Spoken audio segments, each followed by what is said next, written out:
Ja, jeg vil gerne starte med at byde dig velkommen til Industrial Markets, og det er til forelæsning nummer 5, og det tema, vi skal beskæftige os med i dag, det er segmentering. Segmentering det er et meget væsentligt område for B2B-virksomheder, og i forbindelse med forelæsningen her, der kommer vi ind på en række spørgsmål, og de spørgsmål, som du efter forelæsningen her gerne skulle være i stand til at svare på, det er dem, vi har anført her. Vi skal nemlig se på, hvad segmentering det er for noget. Vi skal også se på, hvad formålet med segmenteringen er. Hvorfor segmenterer vi det hele taget? Hvad er det, vi opnår af fordel ved at gøre det? Og vi skal se på, hvad er det for nogle krav, vi må stille til et segment, når vi skal udarbejde det. Vi skal også se på, hvordan man arbejder med segmenteringen. Og vi skal se på, hvilke segmenteringsmodeller, som vi kan gøre brug af.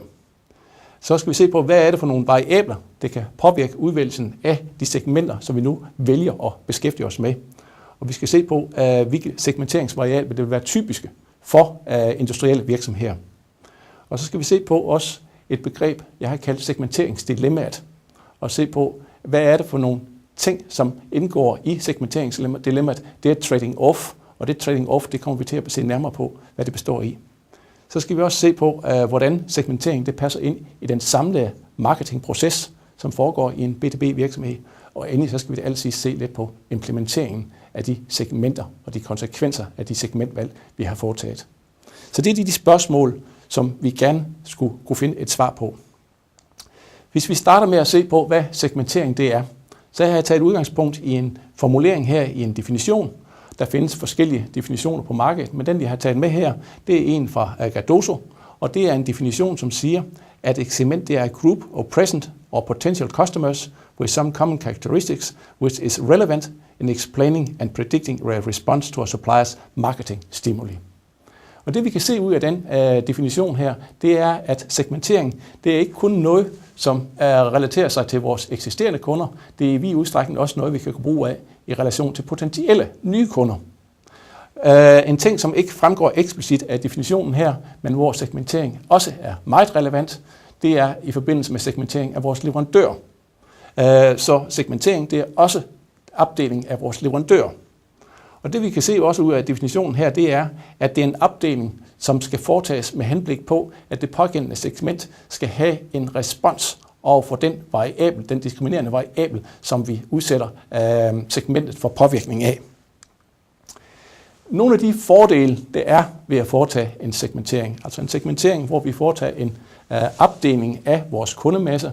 Vi foretager en opdeling således, at vi deler dem op i mindre grupper, og ved at dele det op i mindre grupper, som er ens, så får vi en mulighed for at kan bearbejde de mindre grupper med et specifikt marketing mix, som dækker de behov og de ønsker, der er i det pågældende segment. Ved at gøre det på den måde, så opnår vi en række fordele. Og herovre på tavlen, der kan vi se nogle af de fordele, der er ved at foretage en segmentering. Vi kan se for det første, at vi får en bedre dækning af kundebehovene.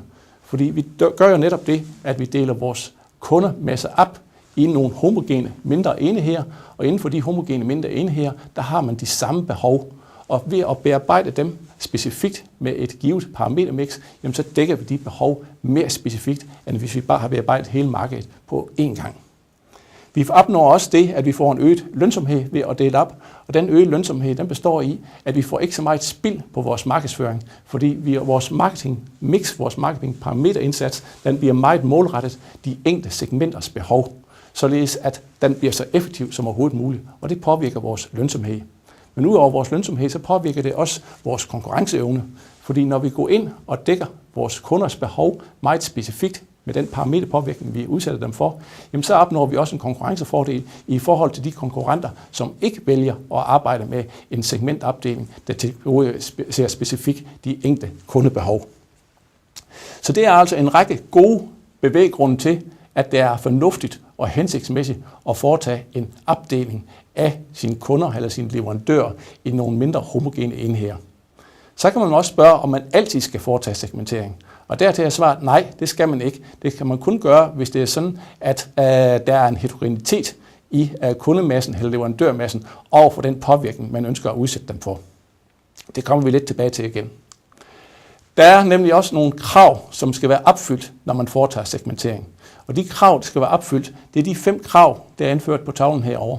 For det første, så skal segmentet være målbart. Vi skal kunne afgøre, om en kunde indgår i segment A eller B.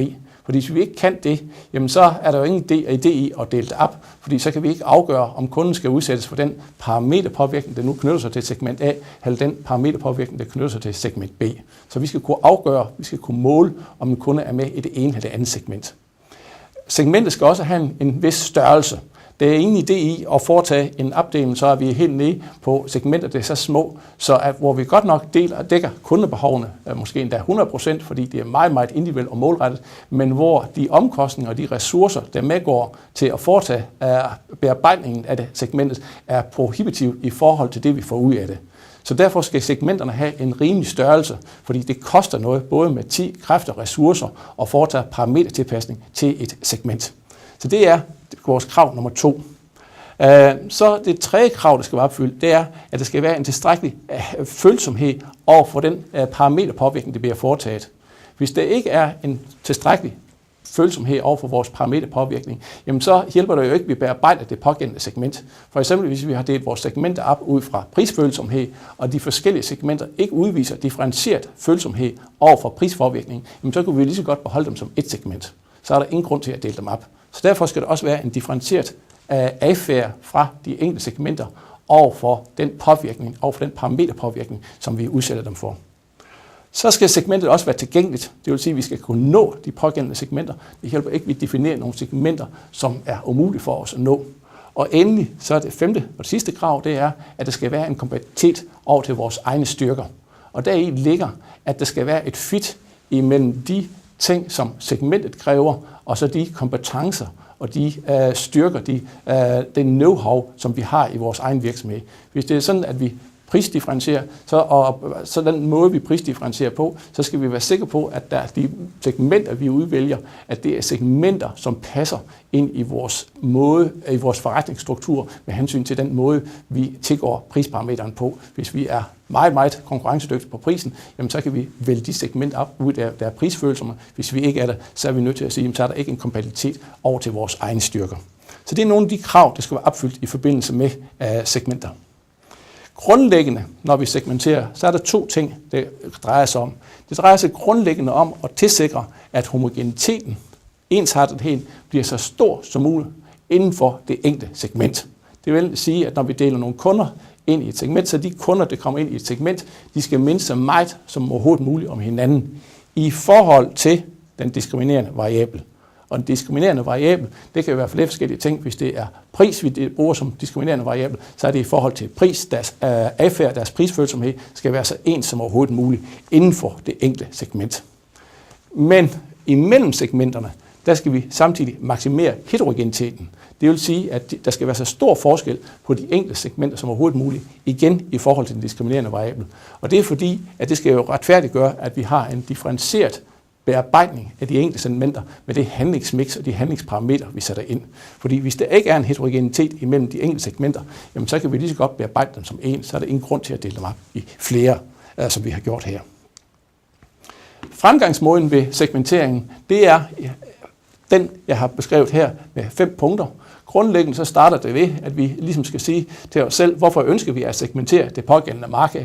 Det skal vi simpelthen finde nogle svar på og have det som det generelle udgangspunkt. Derefter så udvælger vi de relevante segmenteringsvariabler for at nå de definerede strategiske mål, vi har. Det vil sige, at vi kigger på, hvad er det for nogle segmenteringsvariabler, der kan være hensigtsmæssige og benytte i den givne situation, og så applikerer vi dem. Så vælger vi så, når vi har gjort det som det næste skridt, at få en form for clusteranalyse af de kunder, vi placerer vores kunder ind, og ser på, hvor tæt ligger de enkelte kunder på hinanden i forhold til de behov, som de nu har, og den adfærd, de udviser over for det, vi ønsker at bruge som opdeling for segmentet. Og det næste, det er så, at vi grupperer kunderne ind ud fra de forskellige segmenter, der er valgt. Der finder vi så heroppe de kunder, der ligger tæt på hinanden, og dem, der ligger, jo tættere de ligger på hinanden, jo mere homogent er de, og jo lettere kan de indgå i et segment. Og dem, der ligger langt fra hinanden, dem deler vi så op, så de kommer i forskellige segmenter. Og så det sidste, det er så, at vi udvælger de segmenter, som det så bedst understøtter virksomhedens kompatibilitet. Det var jo et af de krav, vi lige gennemgik før. Der skal også være en kompatibilitet over til virksomhedens egne styrker, og det er det, vi understøtter her ved at vælge de segmenter op, hvor det er det bedste fit over til de kompetencer, vi har i vores virksomhed.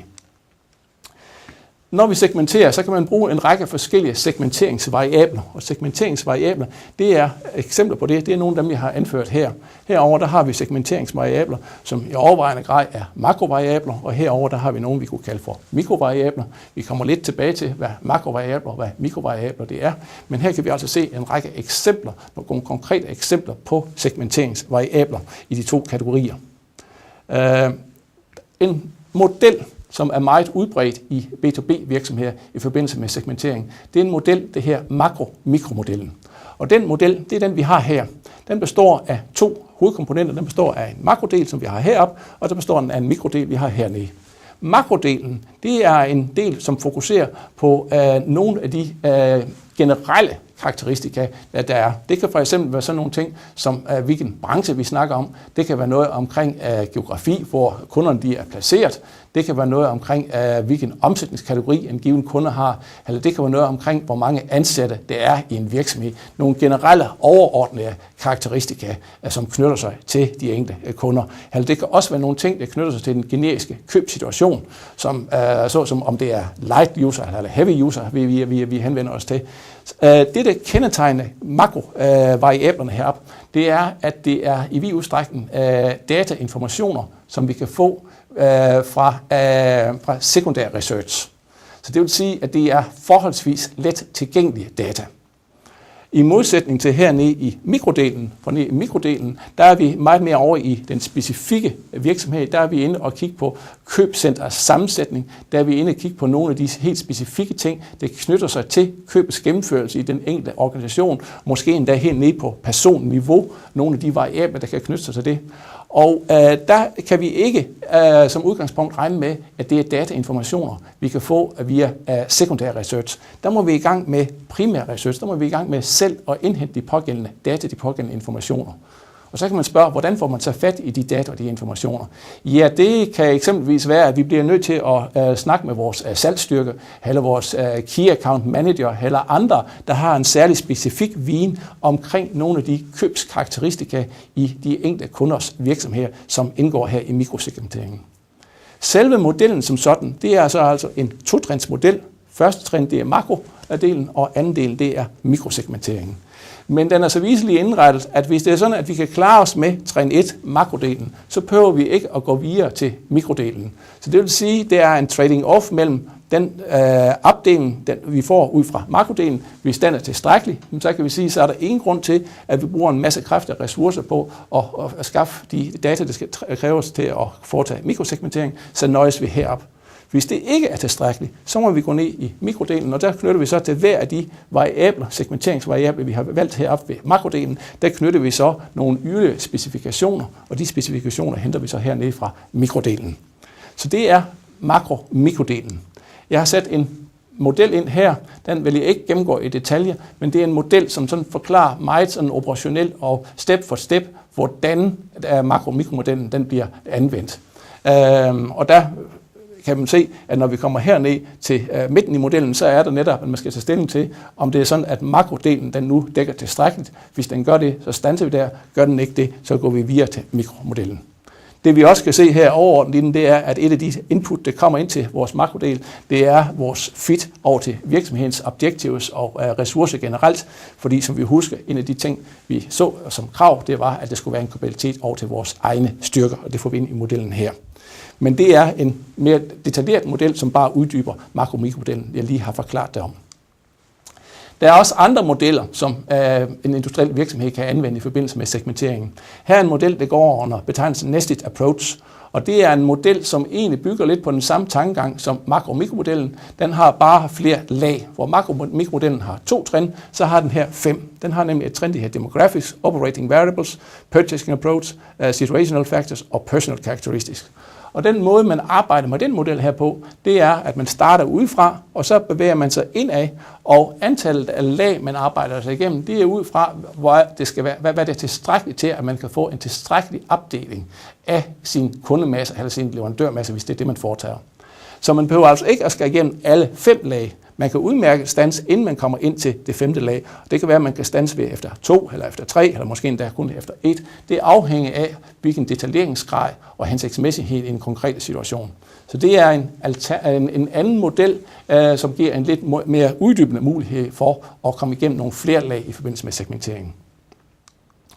Her har vi også en oversigt over nogle forskellige strukturer, som kan forekomme i forbindelse med segmentering. Herover der kan vi se, at M det står for markeder, og P det står for produkter. Og når vi ser på de matrix, der er her, så kan vi se, at i den første herover, der har vi valgt at gå ind med et enkelt produkt til marked 1. Hvis for eksempel vi siger, at markedet her det er markedet for kontorartikler, så kan P2 det kan for eksempel være produkter, der henvender sig til arkitekter, tegneredskaber, der henvender sig til arkitekter. Så det er en niche i det marked her, og derfor er det tale om en koncentreret markedsføring. Vi har altså valgt et enkelt segment ud, et meget specifikt segment ud, og det er det segment, som vi betjener. Man kan sige, at hvis man tager et eksempel på det fra BTC-markedet, så en virksomhed som Lego, hvis det her det er legetøjsmarkedet, så har Lego inden for legetøjsmarkedet valgt konstruktionslegetøj ud, som det segment inden for markedet, man henvender sig til. Så det er altså en meget, meget selektiv udvælgelse, en meget koncentreret markedsføring, vi så foretager os, fordi vi bearbejder specifikt det segment, det her P2 i M1. Hvis vi går lidt længere herover og ser i den næste, så kan vi se, at der har vi, der er vi på alle 3 markeder, og vi bruger også 3 forskellige produkter. Der er vi, og hvis du er her, det er 3 forskellige lande, så kan vi se, at de 3 forskellige lande, dem bearbejder vi med 3 forskellige produkter. Det kalder man for en multidomestic strategi. Der har vi foretaget en produkttilpasning til de enkelte markeder, således at vi opfylder de behov, der er på købesiden specifikt i de enkelte markeder. Der kan være nogle kulturelle, nationale forhold, der gør, at der skal foretages nogle produkttilpasninger. Og de produkttilpasninger, det betyder så, at vi har 3 forskellige produkter til de pågældende 3 markeder. Herover i den næste, der kan vi se, at der har vi foretaget en produktspecialisering, fordi der har vi kun produkt 2, og det produkt 2, det bruger vi på tværs af de markeder, vi opererer i. Hvis det her det er nationale landemarkeder, jamen så kalder man det en global parameterstrategi. Vi anvender nøjagtigt det samme produkt, uanset om det er Danmark, Italien eller Frankrig, hvis det er det, de 3 markeder, det står for. Og endelig en sidste herover, der kan vi se, at der har vi specialiseret os på markedet. Der har vi marked 1, og i marked 1, der dækker vi så med alle 3 produkter. Så det er markedet som sådan her, vi har specialiseret i. Så det er forskellige tilgange til at opdele segmenter. Man taler også omkring differentieret markedsføring, og differentieret markedsføring, det vil sige, at vi til de enkelte markedssegmenter har en differentieret parameterindsats. Vi har tilpasset vores parameterindsats til segment 1, så har vi et andet marketingmix til segment 2, og vi har et tredje marketingmix til segment 3.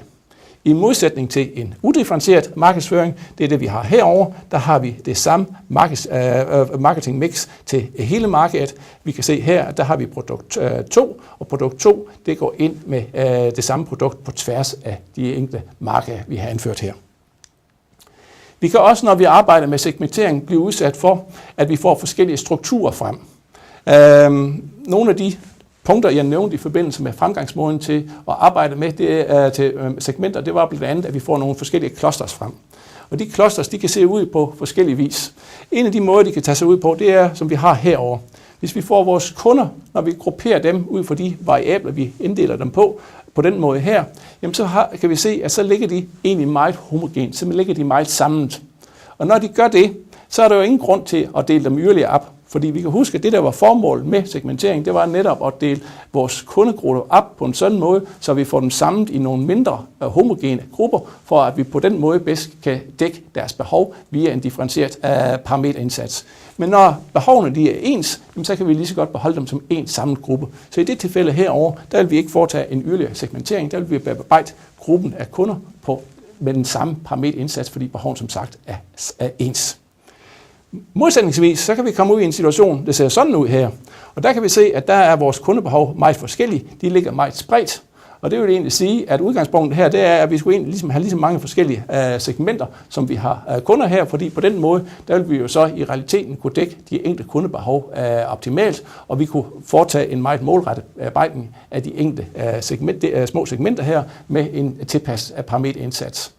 Det, der så er vores dilemma, det er, at det koster noget at parametre til masse. Det koster noget at dele op i en masse segmenter. Og der må vi komme tilbage til et af de andre krav, jeg nævnte, nemlig at segmentet skal have en vis størrelse. Fordi hvis det ikke har en vis størrelse, så kommer der et misforhold imellem de fordele, vi får ud af at dele op, og så de omkostninger, der er forbundet med at skal parameter tilpasse til et specifikt segment. Så i den situation her, der kunne det være hensigtsmæssigt at overveje, er der en mulighed for, at vi kan gruppere nogle af de kunder her på en måde, så vi får dem samlet i et færre antal segmenter, end det vi alternativt vil have fået her. Og det har vi så set, det har vi gjort herover. Der har vi altså forsøgt at sige, jamen okay, vi deler dem op, således at vi får 3 segmenter ud af det. Og de 3 segmenter, det betyder så, at inden for det segment her, jamen der er der ikke sådan, at kunderne de fuldstændig er ens, men de er i hvert fald mere ens, end hvis det er jo sådan, at vi bare har bevaret dem som ens samlede kunder. Og det at holde dem i et meget, meget stort antal segmenter, det vil være prohibitivt af hensyn til vores ressourcetilpasning. Så det her, det er lidt af et kompromis. Det er lidt af det dilemma, som vi også bliver konfronteret med i forbindelse med segmentering. Det er, at vi må hugge en hæl og klippe en to i ny og næ, for simpelthen at få en tilstrækkelig lønsomhed ud af det, og få en tilstrækkelig størrelse af vores segmenter. Så når vi vælger vores segmenter ud, så er der også en række forskellige ting, der kan øve indflydelse på det. Og segmenterne er attraktivitet. Det er afhængig af flere forskellige ting. Det er afhængig af størrelse og vækst. Grundlæggende så er det sjovere at have en markedsandel på 10% i Kina, end at have en markedsandel på 10% på Færøerne, hvis vi deler segmenterne op nationalt. Så derfor har størrelsen af segmenterne en vis indflydelse på attraktiviteten. Og det her er en anden ting, der knytter sig til det attraktiviteten også, det er væksten. Et segment, der er i vækst, er alt andet lige mere interessant end en segment, som vi kan se ude i en meget negativ udvikling. Fordi et segment, der er i vækst, det betyder altså lige pludselig, at der er noget fremtid, der er noget perspektiv, der er noget grobund for, at der er en indtægtskilde, også fra det segment, når vi kigger fremad. Det bliver større, det bliver mere lønsomt, det bliver mere profitabelt for os. Så det er en af de ting, vi kan bruge. En anden ting, det er konkurrencepres. Det kan godt ske, når vi analyserer markedet, at vi kan identificere nogle nicher eller nogle områder i markedet, hvor der måske er mindre konkurrencepres, end der er i andre områder. Jeg nævnte før eksempel med kontorartikler og så produkter, der henvender sig til arkitekter, til tegneredskaber.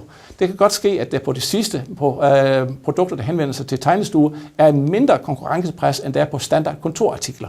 Og derfor kan det være, at hvis det er sådan, at vi siger, at det er et segment, der kunne være relevant for os, så kan det være, at det er det segment, vi skal koncentrere os om, fordi vi får en mindre konkurrence, end vi har fået i andre dele af markedet.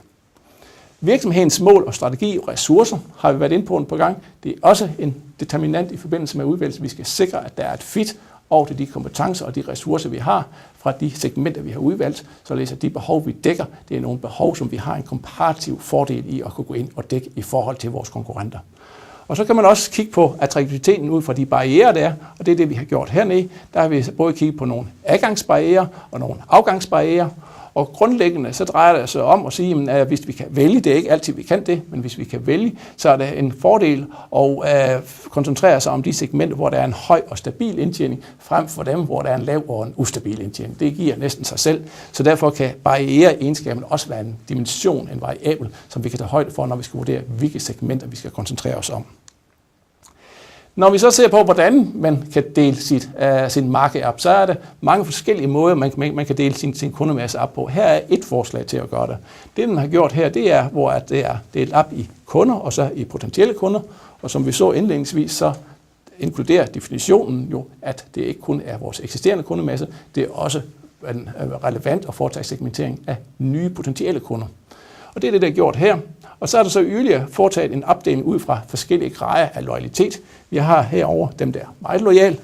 Så har vi dem, der her i modellen vi kalder for fence-sitters. Det er potentielle kunder, der enten er på vej væk fra os eller på vej over til os. Altså nogen, hvor loyaliteten her er mindre, end den er herover. Og så har vi dem herovre i den sidste gruppe, det her switchers. Det er dem, der er meget utro. Det er dem, man på engelsk vil kalde for bargain hunters. Det er nogen, der altid forfølger det bedste tilbud, og hvor loyaliteten egentlig ikke knytter sig til en bestemt kunde eller en bestemt leverandør. Den mere knytter sig til at få måske den laveste pris. Og der kan man så gå ind og se på, jamen, hvordan skal vi så udvælge, og hvordan skal vi prioritere? Og der findes der ikke noget fuldstændig entydigt og generelt svar på. Men det, jeg har gjort i modellen her, det er, at jeg har givet vores loyale kunder en høj prioritet. Og det hænger sammen med, at der er lavet forskellige undersøgelser, som viser, at hvis det er sådan, at man skal sælge den samme mængder til nye kunder i forhold til eksisterende kunder, så koster det faktisk op til 10 gange så meget at sælge til nye kunder, som at sælge til eksisterende kunder. Så de kunder, vi har, under forudsætning af, at de vel og mærke er profitable, vi kan også have kunder, der ikke er profitable, og dem skal vi så ikke prioritere så højt. Men under forudsætning af, at vi har profitable kunder, så skal vi passe godt på dem, og derfor kunne det være relevant at give dem en særlig prioritet, og det kan vi gøre, når vi vælger dem ud som et specifikt segment. Vi kan også se et konkret eksempel her, det er fra en virksomhed, ABB, hvordan de har arbejdet med segmenteringen, og de har også anvendt loyalitet som opdeling, som segmenteringskriterie.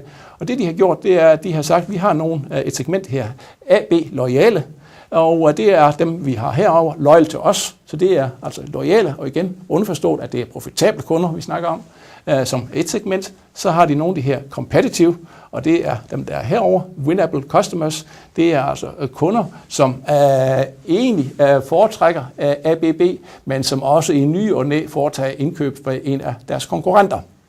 Så har de nogle her, de her losable customers, og det er kunder, vi har placeret herop, og det er kunder, som er indifferente overfor, om de foretager deres indkøb ved ABB eller ved en konkurrent. Det vil sige, at loyalitetsgraden her, den er mindre end her, og her er den igen mindre, end den var heroppe. Og så endelig til den sidste gruppe, det er så competitor loyal, det er altså dem, der har deres loyalitet parkeret hos en af ABB's konkurrenter. Så det er en måde at dele dem op på, og ved at dele dem op på den måde, ved at segmentere på den måde, der får man altså en mulighed for at gå ind og bearbejde dem på forskellige vis.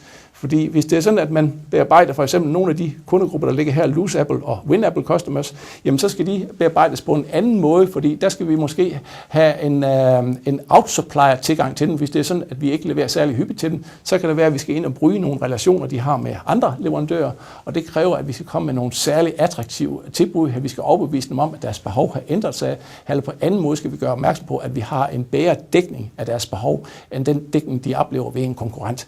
I modsætning til dem her, hvor det drejer sig om, det er at give dem en høj prioritet, og så sørge for at løbende og følge deres behov, og sørge for løbende at dække deres behov så optimalt som muligt, udvikle stærke relationer med dem på en sådan måde, så at vi har et boldværk mod de konkurrentangreb, det kommer på det salg, vi har til den type af kunder. Og de her dem kan vi så se på, om det er nogen, der er helt taget realistisk, vi kan flytte over til os. Hvis det ikke er det, så kan det jo ikke betale sig, at vi bruger ret mange ressourcer på dem. En anden måde, men et andet eksempel på opdeling af segmentering af markedet, det har vi i modellen her. Der har vi brugt på y-aksen, der har vi omkostningsfølsomhed, prisfølsomhed, og på vores x-akse, der har vi differentieringsfokus. Og der har vi 4 forskellige hovedsegmenter. Vi har et segment her, det her Defender, en det her Analyzer, en det her Prospector og en det her Reactor. Og hvis vi tager et par af dem og gennemgår dem, så kan vi se heroppe en Defender. Jamen Defender, det er et segment, det er karakteriseret ved meget prisbevidste kunder. Omkostningsfokusen er meget stor, og det er kunder, hvor at prisen, omkostninger, effektivitet osv. er i højsædet. Det er nogen, der vil presse os i forbindelse med forhandlinger. Det er nogen, hvor vi vil blive bedt om at yde ekstra rabatter, ekstra kredit til lavere priser. Vi vil konstant blive udfordret der. Så det er en type af salgsapproach, vi skal indføre her. Så kan vi tage den anden modsætning til dem, det er dem, vi har hernede. Det er en prospektor. En prospektor, det er en, hvor at prisen relativt set, selvfølgelig kan prisen altid have en betydning, men relativt set, så betyder prisen mindre her. Det, der til gengæld betyder meget mere hernede, det er måske innovation, det er at få nye teknologier, det er at kan komme med produkter, som kan løse nogle komplekse sammenhæng hernede, og hvor at et samarbejde, måske ovenikøbet omkring udviklingen af de produkter, det kan være hensigtsmæssigt. Så det er meget forskellig tilgang over for de forskellige kundegrupper. En analyzer, det er så en, som indeholder både noget omkring omkostninger er vigtigt, og hvor det at have ny teknologi og innovation er væsentligt, men hvor den nye innovation og teknologi ikke er så væsentligt, så at man ønsker at være først. Man ønsker lige at være på en sikker side og sikre, at det er nu testet for børnesygdomme, at der er en ny produktionsmaskine, der er kommet på markedet, så ønsker man, at den nye produktionsmaskine måske lige skal være installeret et par andre steder også, så at de børnesygdomme, man må have, de er blevet afluset, inden man selv beslutter sig for at købe den til sin egen produktion. Og den sidste kategori hernede, det er dem, der måske er lidt i vildfred med, hvad de selv har af strategi og behov. Dem kan man så placere i den gruppe. Så det er en anden måde at dele det op på. Og igen, de behov, der er i de 4 forskellige grupper, er meget forskellige, og derfor kræver det en forskellig tilgang med hensyn til sammensætning af vores parametermix. Her kan vi se et eksempel på en segmentering af leverandører, og den segmentering den er bygget på, at vi her har en opdeling ud fra den eksterne risiko og den interne risiko. Og vi kan se på, at hvis det er sådan, at vi har et produktområde, det kan være, at det er nogle strategiske komponenter, vi indkøber til vores produktion. Hvis de strategiske komponenter betyder rigtig, rigtig meget for os, og det er stor risiko forbundet med at tilvejebringe dem, både internt og eksternt, jamen så har vi en situation, hvor vi er heroppe. Det vil sige, at der er der en god grund til, at de leverandører, der har den situation, de leverandører, der leverer de ydelser til os, at de bliver placeret heroppe, og der skal vi så fra vores side prioritere en meget tæt samarbejde, en dyadic relation, det vil sige et meget integreret samarbejde, fordi på den måde ved at have et tæt samarbejde, så kan vi minimere nogle af både de risici, der er eksternt, og de risici, der er internt. I modsætning til den modsatte situation hernede, hvis det er sådan, at risikoen både eksternt og internt er meget lille, så er der ingen grund til, at vi bruger en masse ressourcer på at bearbejde de enkelte leverandører med relationer og investere i opbygning af tætte forhold til dem, fordi konsekvenserne ved at miste en leverandør på det område her er ikke særlig stor. Der er ikke nogen særlig stor risiko, hverken internt eller eksternt er forbundet med det. Så det er en måde, vi kan bruge til at segmentere vores leverandør på. Der findes mange andre måder også, men det er et eksempel på det. Her der kommer et eksempel fra en større dansk virksomhed, hvordan de konkret har gjort, og den måde, de har gjort det på, det minder egentlig lidt om det eksempel, vi lige har set på. De har sagt, jamen, hvordan er vores investering i en pågældende leverandør, og hvordan er leverandørens investering i os. Hvis det er sådan, at der er tale om, at vi har en stor investering i den pågældende leverandør, og leverandør også har en stor investering i os, så er vi op i det, bliver i modellen her bliver kaldt en systemleverandør. Og igen, så er det et eksempel på, at når vi er oppe i det hjørne her med en systemleverandør, så er det meget vigtigt at få etableret og vedligeholdt en meget tæt relation til en pågældende leverandør, fordi det er nøglekomponenter, der bliver leveret til os, som er meget vigtige for os. Og det kan være kundetilpasset, således at vi altså ikke lige overnight kan gå et andet sted hen og få substitutionsprodukter. Det er produkter, der måske er et resultat af et meget langt og tæt samarbejde med en pågældende leverandør. I modsætning til standardvarer hernede, det er en lille investering fra vores side, og en lille investering fra leverandørens side.